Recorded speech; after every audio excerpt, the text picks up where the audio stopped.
नमस्कार,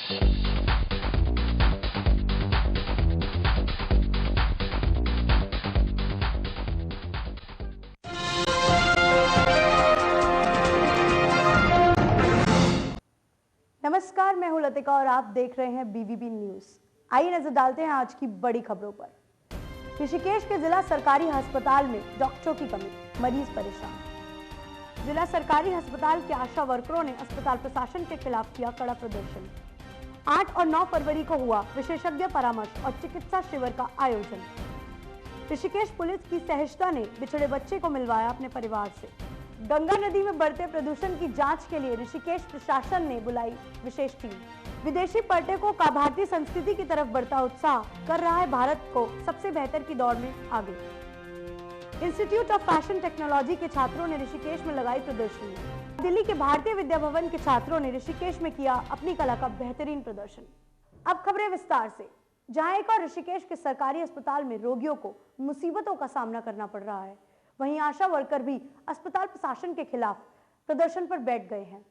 हम बताएंगे आपको कि आखिर रोगियों को किन समस्याओं का सामना करना पड़ रहा है। पेश है हमारी एक खास रिपोर्ट। ये नज़ारा है ऋषिकेश के जिला सरकारी अस्पताल का, जहां डॉक्टरों की कमी के कारण या तो रोगी हताश लौट रहे हैं या अपनी बारी के लिए घंटों इंतजार कर रहे हैं। यहाँ पर आने वाले मरीजों की ज़्यादातर संख्या दूर के इलाकों से आती है। यहाँ आने वाले लोगों का कहना है कि उन्हें अपनी बारी के लिए घंटों इंतज़ार करना पड़ता है और सस्ते इलाज के चक्कर में उन्हें कई असुविधाओं का सामना भी करना पड़ता है। उन्होंने इसका दोष सरकार की कार्यप्रणाली को दिया है। आज हम खड़े हैं ऋषिकेश के जिला अस्पताल में। यहाँ पर मरीजों को काफ़ी दिक्कतों का सामना करना पड़ रहा है। जैसा कि सूत्रों के अनुसार यहाँ पर 27 पद है, उसमें से 6 पद जो है खाली हैं। और सूत्रों के अनुसार बताया जाता है कि यहाँ पर के जो डॉक्टर्स हैं वो अपने प्राइवेट क्लिनिक में ज़्यादा टाइम देते हैं। इससे मरीजों को काफ़ी दिक्कतों का सामना करना पड़ रहा है। आखिर कब सरकार नींद से जागेगी और कब मरीजों के लिए अच्छे दिन आएंगे, यह तो फ़िलहाल आने वाला वक्त ही बताएगा। मैं कैमरामैन रंजीत के साथ भवन न्यूज़ ऋषिकेश। जहां एक और अस्पताल प्रशासन से मरीज परेशान हो रहे हैं, वहीं दूसरी ओर आशा वर्कर ने भी अस्पताल प्रशासन के खिलाफ नाराजगी दिखाते हुए कड़ा प्रदर्शन किया। आशा वर्कर सविता पाल ने हमें बताया कि वे पिछले कई महीनों से अपने आवेदन को फिक्स कराने के लिए कड़ा संघर्ष कर रही हैं और सरकार ने भी उन्हें दिवाली बोनस के रूप में 5,000 रुपए देने का वादा अभी तक नहीं निभाया है। आशा वर्कर सविता पाल ने कहा है कि अगर अब भी उनकी सुनवाई नहीं हुई तो वह इस सिलसिले में पीएमओ को चिट्ठी जरूर लिखेंगी। हमें दिक्कत है तो बहुत सामना करना पड़ता है, क्योंकि हमें रात दिन हमारा कोई टाइम नहीं है। एक तो हम रात को 1 बजे भी अगर हमारा फ़ोन आ जाए तभी हमें उठ के आना पड़ता है। उधर हाथी का भी डर है और आजकल तो हमारे वहाँ ग्रामीण क्षेत्र से बाघ आया हुआ है और मेरे को रात को 8 बजे, मेरे को क्या सभी को आना पड़ता है। जिसके छोटे छोटे बच्चे हैं वो अपने बच्चों को छोड़ के आती है। हमारी समस्या यह है कि चलो हमें 600 रुपये भी मिलता था, उसमें भी हम संतुष्ट थे, लेकिन अब हमारे 600 रुपये भी हमें अप्रैल से अभी तक कोई पैसा नहीं मिला। अप्रैल में मेरा एक केस हुआ था, उसका मुझे 600 रुपये मिला, उसके बाद में कोई पैसा नहीं मिला और ना हमारा आने जाने का किराया वगैरह ये कुछ नहीं मिलता हमें और हम बहुत परेशान हैं। पहले भी हमने धरना दिया है तो हमारे बारे में तो किसी ने, सरकार ने अभी तक कुछ सोचा नहीं है। हम चाहते हैं कि हमें मानदेय मिले और हमारा ये जो 600 रुपये भी है और कुछ है हमारा बंद हो जाए, कोई दिक्कत नहीं है, लेकिन हमें मानदेय दें, निश्चित मानदेय हो जाए हमारा, चाहे हमारा कितना भी करें हम उसमें संतुष्ट रहेंगे। जहाँ एक और अस्पताल में डॉक्टरों की कमी के कारण रोगियों को मुसीबतों का सामना करना पड़ रहा है, वहीं दूसरी ओर डॉक्टर रवि जोशी जैसे लोग जनसेवा की मिसाल कायम कर रहे हैं। डॉक्टर रवि जोशी पंचकर्म केंद्र के मुख्य फिजिशियन और सर्जन हैं, जहां आयुर्वेदिक चिकित्सा के माध्यम से निःशुल्क परामर्श और जांच शिविर का आयोजन किया गया। ऋषि आयुर्वेदिक चिकित्सा द्वारा 8 से 9 फरवरी 2015 तक पंचकर्म केंद्र में शिविर का आयोजन किया जा रहा है। इस जांच में जोड़ों के रोग, चर्म रोग, श्वास रोग, हृदय रोग और स्त्री प्रस्तुति जैसे कई रोगों की निःशुल्क जांच की जाएगी। साथ ही साथ इन रोगों से संबंधित विशेषज्ञ परामर्श भी दिया जाएगा। अभी ये जो कैंप पड़ता है हमारा, ये 2 महीने 3 महीने पर एक बार हमारा कैंप पड़ता है और इसमें हम परामर्श शुल्क निःशुल्क रखते हैं, ठीक है ना, वो निःशुल्क होता है। मेडिसिन का चार्ज देना पड़ता है, लेकिन मेडिसिन भी हम लोग भरसक यही प्रयास करते हैं कि कम से कम पैसे का हो, क्योंकि ज़्यादातर लोग गरीब भी आते हैं यहाँ पर। और जब हम लोग ये आयोजन करते हैं परामर्श निःशुल्क का, तो ज़्यादा से ज़्यादा लोग आते हैं और इसका फ़ायदा उठाते हैं और उनको हम लोग ट्रीटमेंट करते हैं। अब आपको दिखाते हैं कि कैसे उत्तराखंड पुलिस की सहजता से एक परिवार को वापस मिला उनका बच्चा। नोएडा से आया कार्तिक नाम का ये बच्चा, जिसकी उम्र मात्र 10 साल बताई जा रही है, अपनी माँ और मामा मामी के साथ घूमने निकला था। गलती से वह भटककर ऋषिकेश पहुंच गया, जहां कुछ लोगों ने उसे रोते हुए देखा। लोगों ने पुलिस को सूचना दी तो मौके पर पहुंचकर पुलिस ने बच्चे को निगरानी में लिया और तुरंत कार्यवाही शुरू कर दी। बच्चा अपने माँ बाप का मोबाइल नंबर नहीं जानता था, तो पुलिस ने उसे उसके माँ बाप से मिलने के लिए व्हाट्सएप के साथ साथ अन्य तरह की टेक्नोलॉजी का सहारा लिया और सुरक्षित बच्चे को उसके माँ बाप को सौंप दिया। देखिए, कल दिनांक 6/11/14 को हमें सूचना मिली कि हमारे ऋषिकेश थाना क्षेत्र में पुरानी चुंगी के पास एक करीब 9-10 वर्ष का बच्चा घूम रहा है वैसे लावारिस। तो इस पर हमारी पुलिस वहाँ पे गई। उस बच्चे को हमने पूछा तुम्हारे माता पिता के विषय में, तो उस बच्चे के द्वारा बताया गया कि मैं अपनी माता और अपने मामा मामी के संग ऋषिकेश, हरिद्वार, लक्ष्मण झूला घूमने के लिए आया था। और घूमने के दौरान जब मेरे माता पिता मेरे मामा मामी और मेरी मम्मी हरिद्वार में थे, तो मैं गलती से इधर ऋषिकेश की गाड़ी में आ गया। एक तरफ तो पुलिस की छवि जनता के नज़रों में बहुत ही ख़राब है। ये माना जाता है कि पुलिस सिर्फ वीआईपी की सुरक्षा में लगी रहती है, लेकिन इस केस में एक गरीब बच्चे को जिस तत्परता के साथ ऋषिकेश पुलिस ने उसके परिजनों तक पहुंचाया है, वो बहुत ही सराहनीय है। मैं संजय मिश्रा, कैमरामैन सुमित के साथ, भारतीय विद्या भवन न्यूज़ के लिए। ऋषिकेश में लगातार गंगा में बढ़ता प्रदूषण चिंता का विषय बन गया है। इसी समस्या को दूर करने के लिए प्रशासन ने एक नया कदम उठाया है, जिसके अंतर्गत उन्होंने दिल्ली से 5 से 6 लोगों की विशेष टीम को बुलाया है। दूर दराज से श्रद्धालुओं द्वारा पूजा का सामान गंगा में बहाने से गंगा का प्रदूषण लगातार बढ़ रहा है।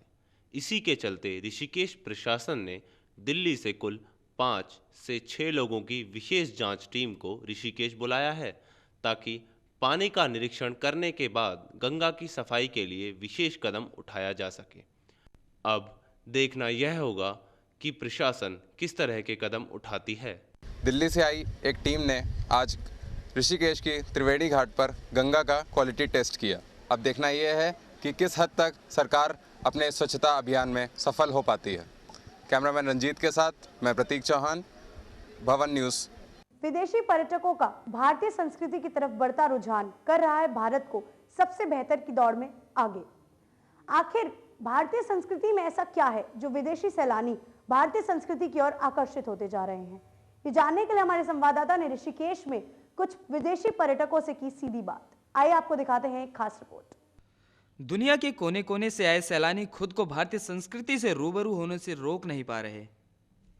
फिर चाहे ये ऋषिकेश में बहती पवित्र गंगा हो या रंग बिरंगी सजी धजी दुकानें, सैलानियों में बेहद उत्सुकता देखी जा सकती है। विदेशी यहाँ आते हैं और भारतीय संस्कृति में रम जाते हैं। इसका कारण है ऋषिकेश का मनमोहित करने वाला वातावरण और यहाँ के लोग जो विदेशियों को अपने दिलों में बसा लेते हैं। I think India is wonderful. The minute I got off the plane, I fell in love with the country. The people are very nice, and they make you feel like you belong here, which is not always the case in some countries. But the people here have been very generous to us and very friendly. So it's wonderful. I love Indian culture. मुझे बहुत पसंद है। मैं ज़्यादा बॉलीवुड फिल्में देखती हूँ, इसीलिए थोड़ा सा हिंदी भी आती है मुझे। What I love about Indian culture and one of the reasons we're here is for yoga. Rishikesh में त्रिवेणी घाट पर स्थित ओमकारानंदा गंगा माता मंदिर के हॉल में इंस्टीट्यूट ऑफ फैशन टेक्नोलॉजी के छात्रों ने 2 दिवसीय वार्षिक प्रदर्शनी का आयोजन किया। इस प्रदर्शनी में छात्रों ने खुद बनाए हुए कुर्ते और मैक्रम की साड़ियों आदि को प्रदर्शित किया। प्रदर्शनी का मुख्य उद्देश्य लोगों तक फैशन के बढ़ते कदम को दिखाना है, जिनमें सबसे मनमोहक साड़ियों के डिजाइन रहे जो महिलाओं को अपनी ओर खींच रहे थे। वहीं दूसरी ओर छात्रों द्वारा तैयार किए गए हैंडबैग्स और हैंडमेड ज्वेलरी भी लोगों को खूब लुभा रही थी। प्रदर्शनी को देखने के लिए आसपास के लोगों के साथ दूर दराज से आए लोगों ने भी शिरकत की। अब रुक करते हैं ऋषिकेश के भारत भूमि गेस्ट हाउस की ओर, जहां दिल्ली से आए भारतीय विद्या भवन के department of film, TV and animation studies के छात्र छात्राओं ने एक सांस्कृतिक कार्यक्रम पेश किया।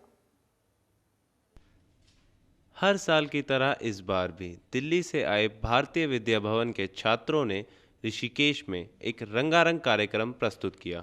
इस कार्यक्रम में छात्रों ने विभिन्न संस्कृतियों को प्रस्तुत किया, जहां एक ओर इन्होंने भारत के अलग अलग रंगों को दर्शाया, वहीं दूसरी ओर दिल लुभाने वाले वेस्टर्न डांस के झटके भी दिखाए। इस कार्यक्रम में कलाकारों ने न सिर्फ डांस को बढ़ावा दिया, बल्कि कॉमेडी और एक्टिंग से भी लोगों का दिल जीता।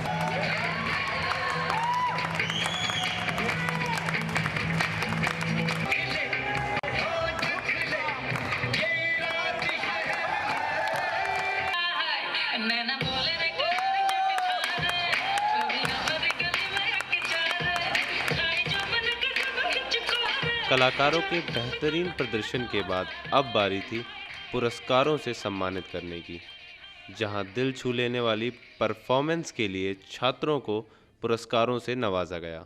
जिनके कल्चरल प्रोग्राम का मज़ा आपने थोड़ी देर पहले उठाया, उनके कोऑर्डिनेटर हमारे साथ हैं। आइए करते हैं उनसे थोड़ी सी बातें। आपका नाम? मेरा नाम विनय है और मैं ग्रुप एस क्रिएशन का कोऑर्डिनेटर हूं। और आज ही हमारा कल्चर प्रोग्राम हुआ, जैसा आपने बताया अभी थोड़ी देर पहले, और अच्छा हुआ, बहुत अच्छा हुआ। और सभी ने अपनी परफॉर्मेंसेस दी, प्रॉपरली दी, और बहुत मज़ा आया। जो हमारी ऑडियंस बैठी हुई थी उन्होंने पूरा कोऑपरेट किया। It's a good thing for us. आज का जो फैशन शो था वो काफ़ी अच्छा था। आपने इंडियन थीम रखी, इंडियन कल्चर को दिखाया। इसका आइडिया आपको कहाँ से मिला? देखिए, सब ने अपनी अलग अलग थीम्स ले रखी थी। किसी ने रॉयल्स लिया हुआ है, किसी ने कुछ लिया हुआ है, किसी ने स्पोर्ट्स लिया हुआ है। तो हमने सोचा कि क्यों ना हम अपने इंडिया को ही रिप्रेजेंट करें, और फिर हमने इंडिया को रिप्रेजेंट किया। जहाँ पर हमने सोचा कि आप अगर इंडिया में 28 स्टेट हैं तो उनको रिप्रेजेंट कर सकते हैं। तो 28 तो पॉसिबल नहीं थे, हमने 7 की कोशिश की और 7 स्टेट्स हमने कवर किए। तो ये थे ग्रुप ए के कोऑर्डिनेटर विनय रावत हमारे साथ। मैं दिनेश शर्मा, कैमरामैन सुमित के साथ, भारतीय विद्या भवन ऋषिकेश। चलिए जाते जाते दिखाते हैं आपको मौसम का हाल।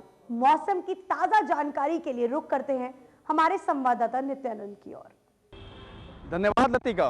अगर हम बात करें ऋषिकेश के मौसम की, तो बदलते मौसम के साथ ऋषिकेश के तापमान में बदलाव देखा जा सकता है।